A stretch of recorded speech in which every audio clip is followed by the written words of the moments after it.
అట్లా అని Tamil movie remake చేస్తాడు కదా అని చెప్పి బెల్లంకొండ సాయి శ్రీనివాస్ యాక్టింగ్ చేయలేడా అని కాదు. ఆయన యాక్టింగ్ కూడా చేయగలడు. కానీ స్టోరీ స్క్రిప్ట్స్ కరెక్ట్గా పట్టుకోవడం లేదు, చేయట్లేదు. దాని తర్వాత జై జానకి నాయక సినిమా రిలీజ్ అయింది. అందులో యాక్టింగ్ బాగానే చేసినా సరే స్టోరీ బాగాలేకపోవడంతో, ఎలిమెంట్స్ చాలా దారుణంగా ఉండడంతో అది కూడా ఫ్లాప్ అయింది. దాని తర్వాత 2018లో 2 మూవీస్ వచ్చాయి. కవచం, ఇంకోటి కవచంతో పాటు సాక్ష్యం మూవీ వచ్చింది. సాక్ష్యం కొత్త స్టోరీనే, నాకైతే నచ్చింది. కానీ సినిమా అయితే యావరేజ్గా ఆడింది. దాని తర్వాత కవచం, అది కూడా నాకు నచ్చింది. కాకపోతే వాళ్ళు తక్కువ బడ్జెట్తో తీశారు 2 మూవీస్ని, సాక్ష్యం ఇంకా కవచం.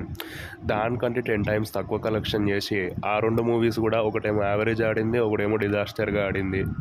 ఈ 2 మూవీస్ తర్వాత 2019లో కాజల్ అగర్వాల్తోని సీతా మూవీ తీశాడు. అదైతే చాలా దరిద్రంగా ఉంది. నేను ఇంటర్వెల్లోనే లేచి వెళ్ళిపోయా.